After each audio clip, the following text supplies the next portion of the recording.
The tale begins in a modest home where a middle-aged woman stays on a phone call while simultaneously managing chores. The caller expresses concern over her lifestyle as a single mother, but she reassures them that everything is manageable. She then asks if the caller is really busy caring for Grandpa and Grandma. As soon as the topic of having someone new comes up, the woman clenches her teeth in irritation, clearly tired of hearing that. She firmly tells the caller that her daughter, Koto-chan, is enough, so she doesn't need anyone else beside her. This is the story of a single mother who despises men, and perhaps fate will soon lead her to someone unusual. While she and Koto are out running errands, Koto suddenly feels the urge to pee, making her mother tense. She scolds Koto, frustrated she didn't use the bathroom earlier, and hurries off, telling her she can't wait as she has something urgent to attend to. Suddenly, a voice behind her calls out, saying she's dropped something. She turns to see a man lying on someone's lap pointing to the ground, saying the item fell from her bag. She bends down, picks it up, and thanks him before rushing away again, thinking he was helpful. But then she freezes, realizing the guy was a college student, something odd, since it's the first time she's seen someone lounging in the park at 8 p.m. Though he was kind, helping her out, she immediately decides she doesn't want her daughter involved with someone like him. To her shock, Koto says she likes that guy. Surprised, the mother asks what she means, and Koto explains he looks like a character from a show. Disagreeing, the mother says she also likes that character, but doesn't see the resemblance. After finishing her office work, she sighs, thinking there's no chance she'll run into that guy again. Elsewhere, a girl hugs a boy named Yuki and kisses him on the cheek. Meanwhile, the mother returns to her apartment, glances sideways, and freezes, realizing the same mysterious guy is her neighbor. Not only that, he gives off the impression of a playboy. Yuki then approaches her daughter, quickly spotting the resemblance and realizing they're his new neighbors who just moved in. He crouches down, asking the little one for her name. The baby introduces herself as Koto-chan, while her mother remains stunned by the strange incident. Koto curiously asks Yuki if the girl he was so close to is his friend, and he casually confirms she is. The woman studies Yuki closely, sensing he might be indecent. She grows suspicious of his behavior, assuming his lifestyle is irresponsible. She thanks him for helping that morning but criticizes him for being a student who skips class, believing he wastes time instead of focusing on his studies. Her frustration escalates as she angrily steps forward, declaring her disbelief that she now has to live next to someone so trashy, slamming the door behind her with finality. Yuki stands confused, questioning if she really just called him trash. He struggles to grasp how enjoying life makes him one, though part of him begins to wonder if it's true. With a light knock of his head against the door, he mutters to himself that she's a tough mother. His phone suddenly rings and he answers, arranging to meet someone at his place the next day since he lacks money to go out. The next day arrives, and she remains irritated by her situation. Finding it hard to focus with someone like him next door, she becomes uneasy, thinking he's a poor influence on her daughter. From behind, a kind voice gently greets Nirihara-chan, asking how she's settling into the new office. She responds politely, crediting his help for her smooth adjustment. The older man compliments her, noting that people are already talking about her beauty, especially since no one had seen a young graduate move in for over a decade. He laughs, realizing they hadn't even hosted a welcome party for her yet. Without warning, he lightly pats her shoulder and casually invites her to lunch alone, leaving her stunned. Later, in the office kitchen, she makes herself a hot cup of tea, wincing from aches. On her way back to her desk, she overhears whispers among her coworkers. Some are skeptical of her ability to handle full-time work as a single mother. They recall how the last working mom quit under pressure and complain about people who use children as an excuse to slack off. Returning to her desk with her tea and a few tablets, she is once again approached by the boss, who kindly advises her not to push herself too hard, especially as a woman. His words trigger something inside her. She clenches the tablets in her hand, eyes narrowing in fury. With quiet intensity, she rejects the implication that she might use her child as an excuse. Her mind burns with resolve, vowing to prove she can handle everything on her own. The man walks away, unsettled by her reaction, wondering if he said something wrong. After some time, she slams her desk, declaring that she's finished reviewing all the records. Slinging her bag over her shoulder, she says her goodbyes. Her coworkers are left speechless, surprised she managed to handle so much alone. Meanwhile, her daughter is waiting for her mom. She runs without pause, apologizing over the phone. She reaches the preschool at exactly 5:59 p.m., breathless and soaked in sweat, immediately apologizing to Kodo for being late. Her heady breathing worries Kodo. Suddenly, a girl beside Kodo shouts excitedly, rushing into the arms of her father. The mother and daughter quietly watch the sweet moment. Narihara feels a bit down, but her mood lifts when Kodo hugs her waist and says she always wants to be with her.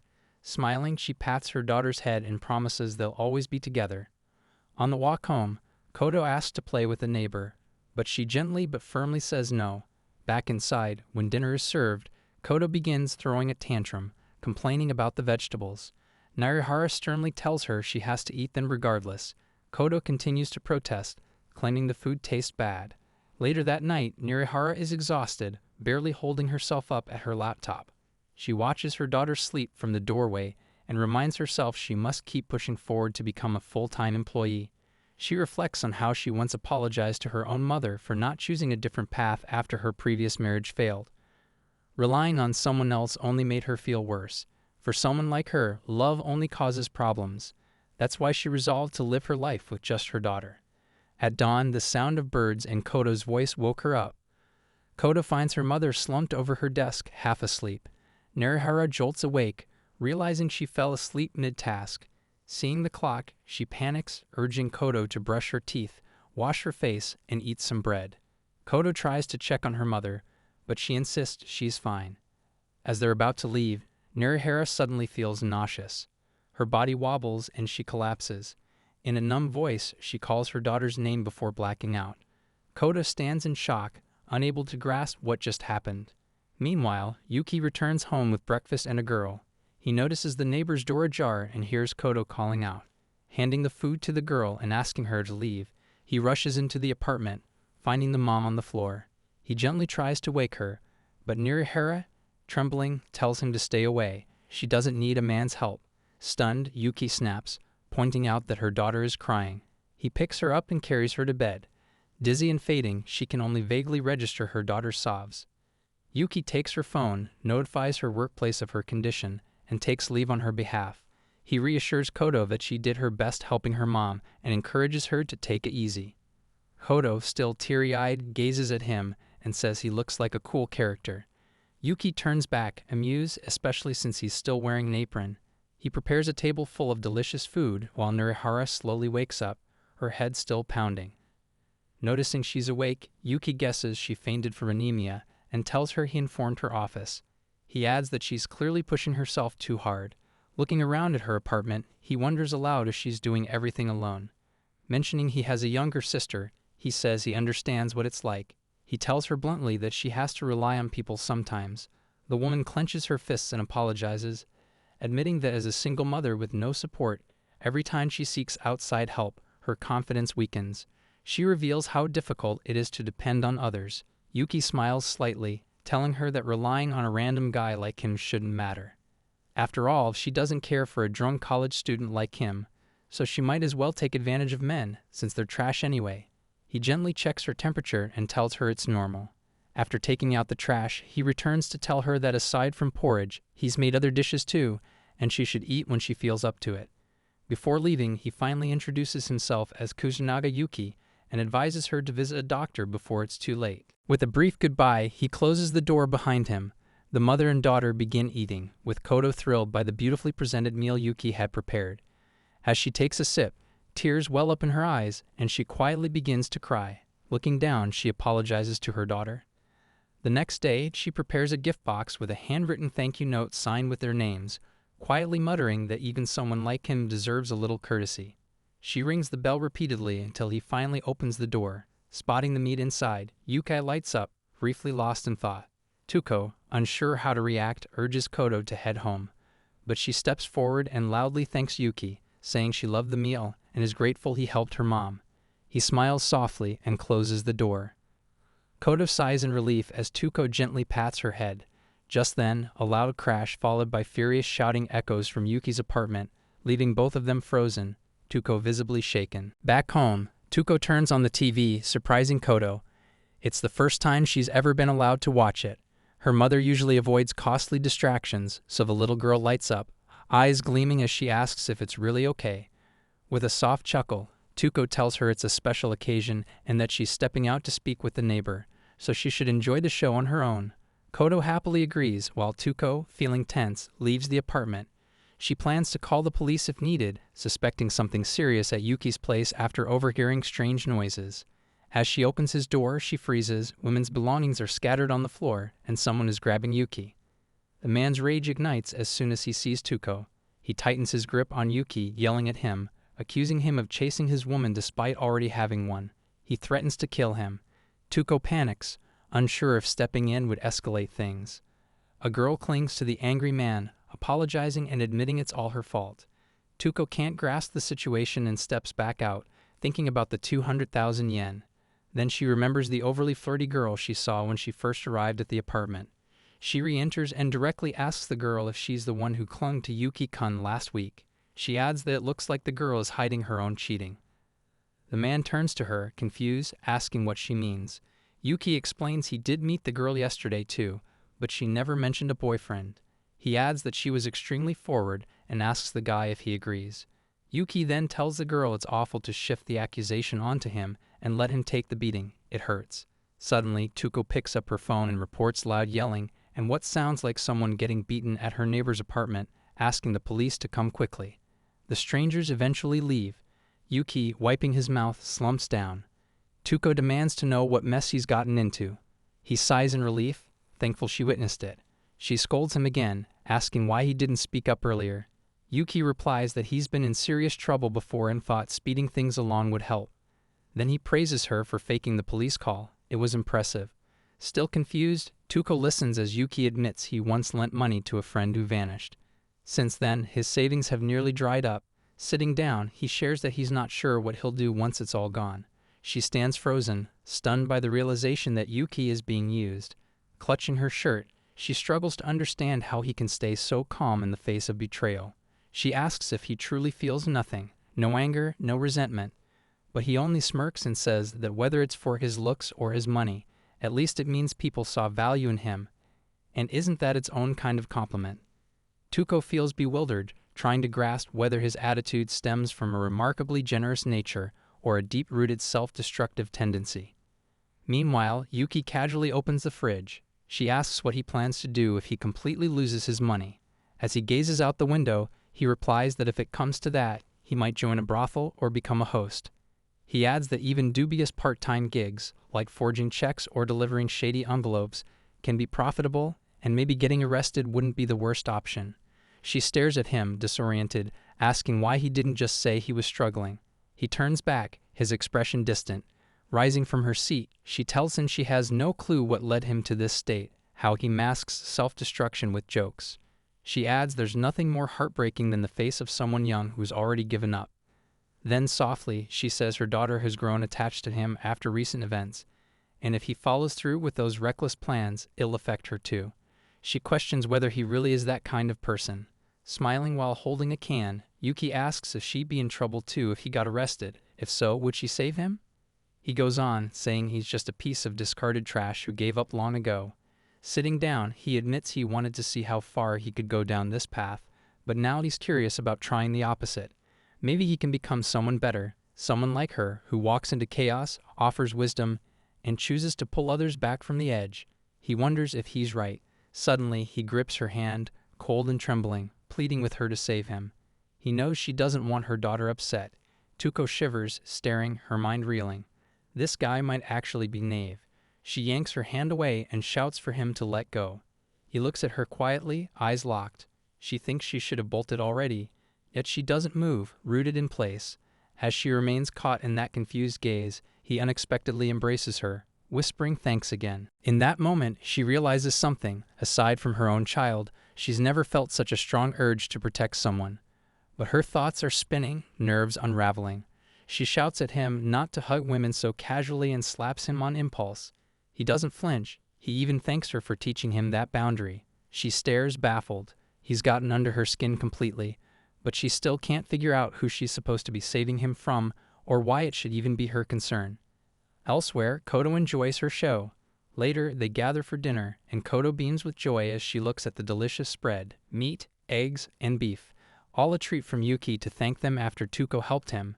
She eyes the beef and asks if it's the same meat she gifted him. When she takes a bite, She's amazed by the flavor and asks if he followed a recipe.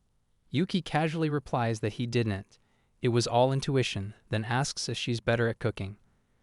Annoyed, she raises her voice, saying she doesn't even know what kind of help he expects from her. She reminds him she's busy and that this whole thing feels too one-sided. Yuki jumps onto the sofa and says it wouldn't be fair if only he received help. He knocks on the wall and tells her that it's shared with his living room. If she ever needs anything from errands to meals, she just has to knock, and he'll be there. He smiles, thinking about the food, and Touko's mouth waters. It's that good. She tells herself she hates that he's a bad influence, but it's nice not needing to be overly polite. Still, as she glances at him, she worries that getting too close might be a bad influence on Kodo. Meanwhile, Kodo happily eats and asks if Yuki will come over again, saying she wants to eat his cooking every day.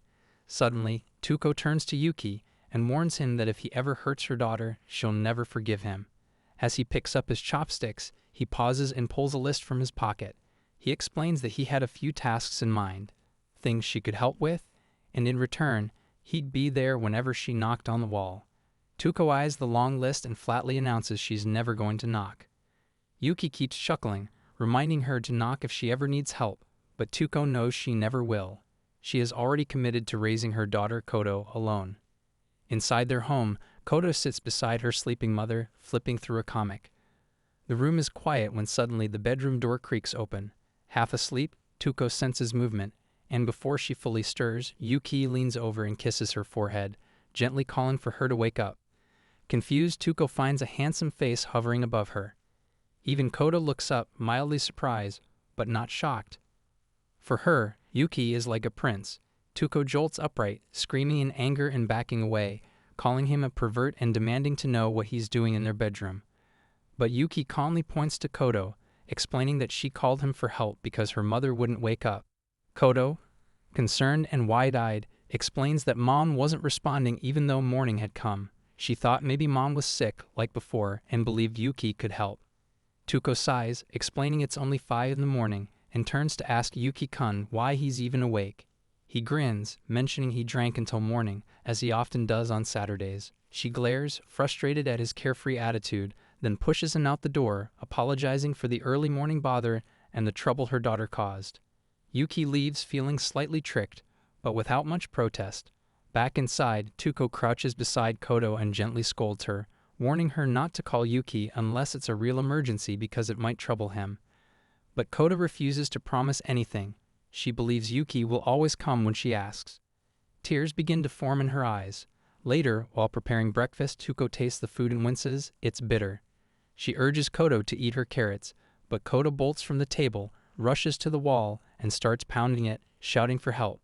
She complains that her mom's cooking is terrible and says she's being forced to eat awful vegetables.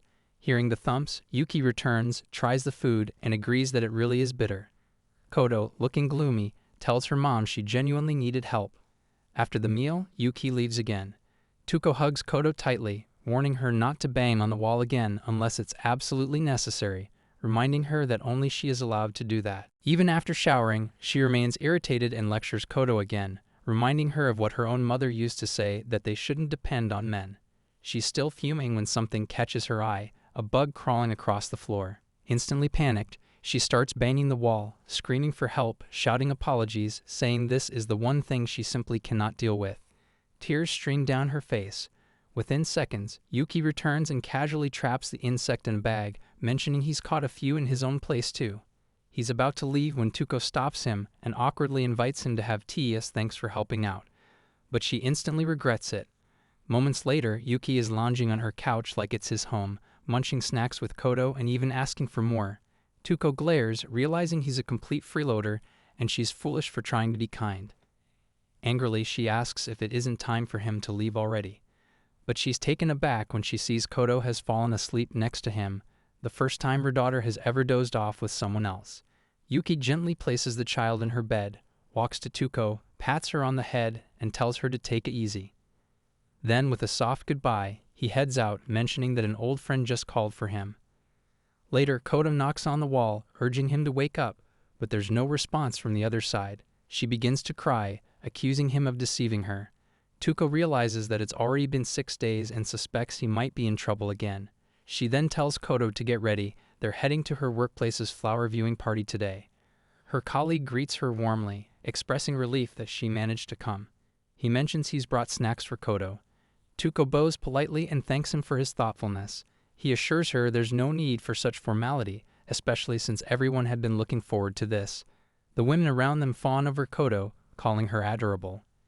Touko notes that Kodo seems quite well liked and wonders if everyone here is fond of children. Suddenly, a disturbing memory resurfaces. She tries to recall who among them had said such a thing, but quickly tells herself to stop. It's futile to dwell on it. At that moment, Kodo leans in and whispers that she wants to go outside. The man assumes she's simply tired, while the women sympathetically remark that it can't be helped, even though they were being kind to her. Their words weigh heavily on Touko. Kodo begins to cry, saying she wants to go home and that adults are frightening. Touko apologizes to everyone and says she'll be leaving. She regrets coming in the first place. Now that she reflects on it, Kodo is extremely timid and has likely picked up on various things by herself. Touko apologizes once more and comments on how surprisingly heavy children are. Just then, Yuki appears and offers to carry Kodo on his shoulders. Both of them are left speechless as he effortlessly lifts her up and asks if it's her first time riding like this. Touko demands to know why he's here and where he's been the past 6 days. He explains that he initially went to a Hanami gathering, then went drinking with some acquaintances, and eventually ended up wandering around, staying over at different people's homes. Before he knew it, 6 days had slipped by. Touko remarks that his level of sociability is truly on another level. As she says this, a few guys approach Yuki and call for a toast. He agrees, raising his glass, but Touko sternly tells him to stop. They're going home, he'll only frighten Kodo again. She reminds him that Kodo had thrown a tantrum earlier because she was afraid of grown-ups. Yuki is taken aback, asking if that means he's an exception. If so, then it means they both like each other. Kodo nods, saying she likes him too, leaving Touko stunned. Yuki smiles, complimenting her taste in people, and they all join in for a toast. Touko then tells him it's time to head back to his own place. It's been long enough. Later that night, her doorbell rings. It's Yuki-kun. She asks what he wants, muttering that he can repay her for the transit fare later. When she opens the door, he's standing there, completely soaked, and asks if she could let him stay the night. Touko is left in shock. She looks puzzled and asks why she should let him stay. Curious, she inquires whether he lost his keys, and he admits it's something along those lines. She questions why he hasn't informed the landlord, and he confesses that it's a bit complicated, mainly because he hasn't been paying his rent, and things just sort of ended up like this. She calls him trash, and he admits it's embarrassing. She then asks if he wouldn't be better off relying on one of the girls he always hangs around with. He reveals that he's been out wandering all night for the past 3 days, and now he just wants to unwind and sleep peacefully. Before he can finish his next sentence, she slams the door in his face and tells Kodo that men like him are absolutely worthless. Kodo responds by reminding her that she always claims people should help those in need, and although Yuki helps her when mom's struggling, she won't return the favor. Eventually, she relents and lets him inside. He asks if she has any spare clothes he could wear. She retorts that his sense of fashion is terrible, and he casually mentions that his current outfit was something he got from a junior at work. Infuriated, she demands to know why he'd wear something like that in front of Kodo. Understanding her reaction, he explains that's precisely why he asked if she had anything else he could wear. She calls him an idiot and points out that it's just her and her daughter living here. Why on earth would she have any men's clothing? Then something comes to mind, and she hands him some clothes. He asks if they belong to her ex-husband, and the idea gives him a strange feeling. She wonders aloud why he's smiling so much. She tells him it's just something she never threw away because the clothes were new. 4 years ago, her husband said he needed them for a last-minute trip.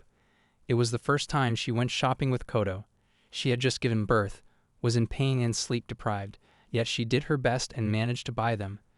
But they turned out to be the wrong size. Yuki laughs, and she recalls that although they were only one size too large, he refused to wear them because it would have reflected poorly on him. But back then, she couldn't afford to care too much about her husband's pride. Yuki asks if the shirt looks better on him, and she chuckles, replying that it absolutely does, and who would have guessed it was such a handsome shirt. Kodo exclaims that he looks cool, and Touko tells him he can keep it. Seeing him wear something that suits him makes her feel oddly refreshed. He makes his way to the couch and dozes off. Kodo says she wanted to play with him, and when she peeks over at him, She remarks that he looks upset. Touko notices that he even makes faces in his sleep. The following morning, she realizes that neither of them is awake yet. It can't be helped, she thinks, and decides she'll try contacting the landlord. As she checks the documents for the contact details, she spots the room number and can't believe what she's seeing. She begins to wonder if the landlord is actually her neighbor. The door opens, and she asks if this isn't Yuki's apartment. The man replies that it's not and demands to know what she wants. Then he asks if she's another one of the people who got duped by that scammer. Meanwhile, Yuki wakes up and realizes, with dread, that he's officially screwed.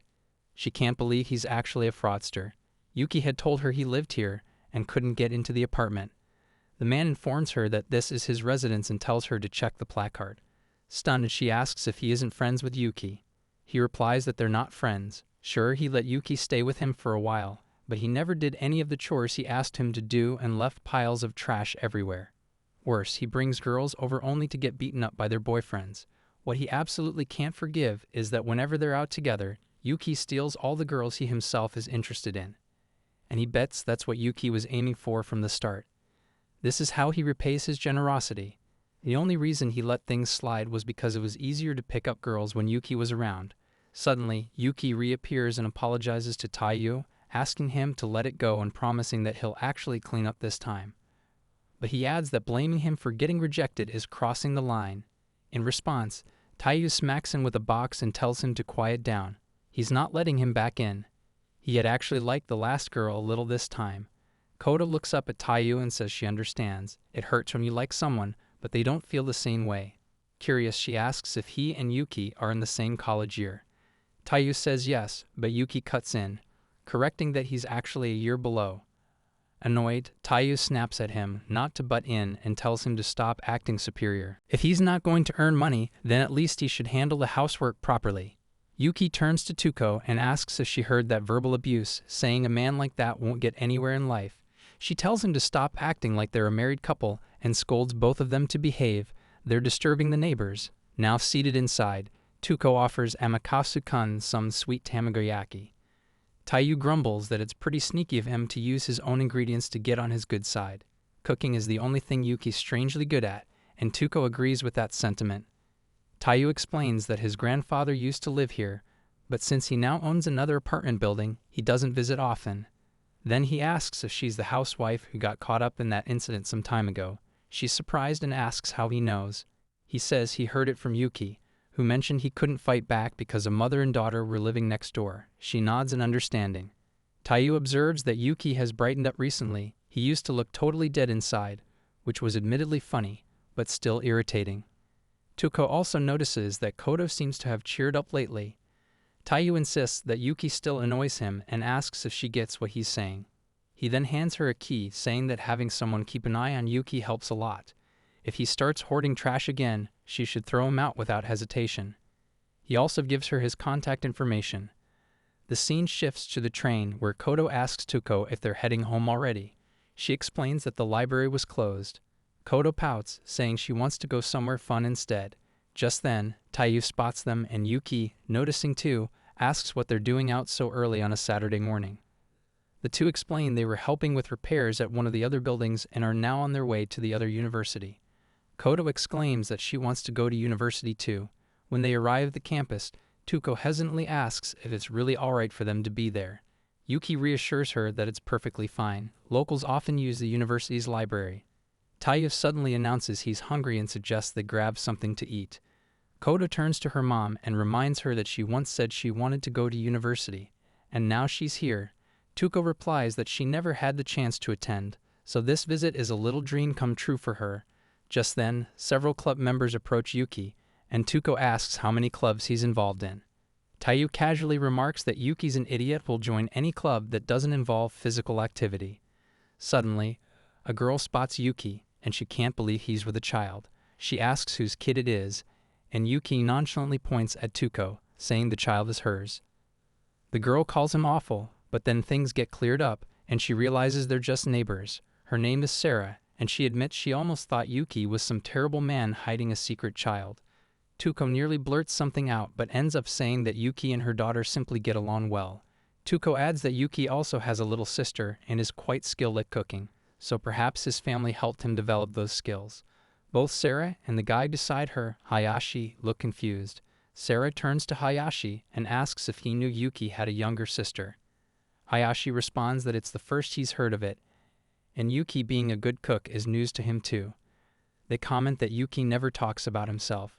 Yuki then admits that he doesn't have a little sister. He apologizes to Touko, explaining that he only lied because he was concerned for her at the time. But from now on, he promises to follow everything she tells him to do. After all, she's the one who's going to change his life. Touko thinks he really is a weirdo and scolds him not to let others dictate how he lives. She advises him to at least find a part-time job, and suspects he probably lied about not having a sister earlier. She notes how naturally he interacts with children and that he shouldn't underestimate divorced women. His eyes, she observes, make it easy to tell when he's lying. Yuki tells her that he wants to eat together again and suggests they have curry. He'll cook for all three of them.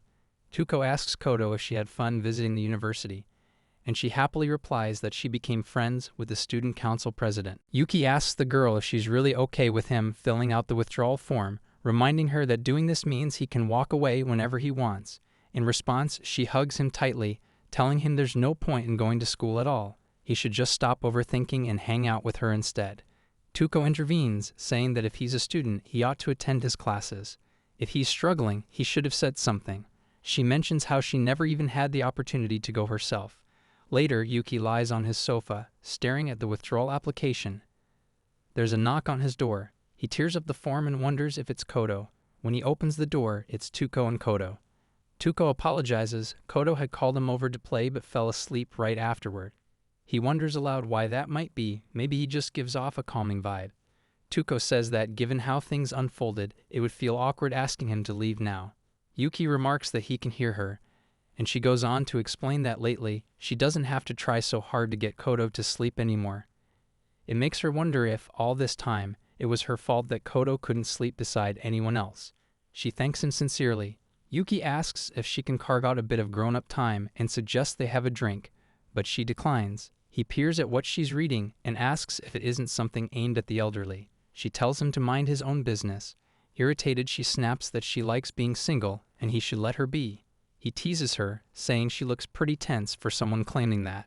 He asks what else she reads and pulls out a book. He notices it features the guy Kodo once said he resembles. Before he can get a proper look at the content, she quickly snatches the book away. He asks if she likes that kind of material and starts laughing. She shouts at him to shut up, always going on about how she hates men, yet clearly smitten by an actor like that. Touko insists that Ryuga is more than just a pretty face. He's hardworking, a phenomenal actor, and it's impressive how he balances work and university life. She says he's completely different from some useless man like Yuki. At that moment, Yuki pushes her against the wall and asks if he really looks like Ryuga. She blushes, and he tells her she's ridiculously self-conscious around him. So cute, just like any other woman. She shoves him off, snaps at him not to mock his elders, calls him trash, and tells him never to come back again as she kicks him out. He apologizes, admitting he went a little too far. She replays the events of the previous night in her mind, feeling a swirl of conflicting emotions. Kodo asks what happened, and Touko simply replies that it's nothing, though she admits she's terribly embarrassed. Yuki approaches her, offering an apology for what happened yesterday, but she shoots him a glare and tells him not to speak to her. She can't believe she allowed herself to waver over this younger piece of trash. She internally curses her own weakness. Later, Taiyu suggests they go to Junet that evening, a club. Yuki says he's busy, surprising Taiyu, who remarks that Yuki looks like someone in desperate need of a drink. He even offers to pay and insists he should come. At the club, a girl is crying, venting about her boyfriend dumping her. Yuki tries to console her as she sobs and complains that he used to talk about other girls right in front of her. Though she only teased him a little, he suddenly blocked her on everything and told her never to contact him again. Tearfully, she asks Yuki what her boyfriend meant when he said that idols were more important than her. Meanwhile, Touko finds it increasingly difficult to enjoy Ryuga's show.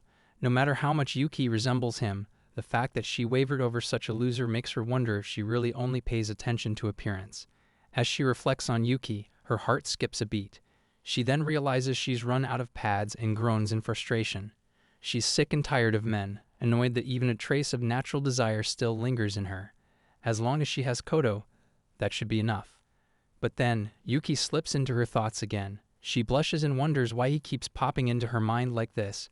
Is she always talking about him? Right at that moment, she spots Yuki with another girl. She notices something in the girl's hand, and Yuki hurriedly throws it away. Caught off guard, he asks the girl if that was really what she intended. He explains he just wanted to walk her home. Touko gives Yuki a thumbs up, cheering him on enthusiastically. That's when she reminds herself he's a cheater. Someone like that could never work for her. She apologizes for being a bit unfriendly the previous day and suggests they continue getting along as neighbors. She adds that she was just overthinking everything and admits she feels relieved, like a huge burden has been lifted off her shoulders. The girl looks puzzled and says she's going home. Yuki watches as she walks away, surprised that she didn't get upset at all. Later, he tells Taiyu about it, and he can't stop laughing. Yuki asks if it's really that amusing. Here I am.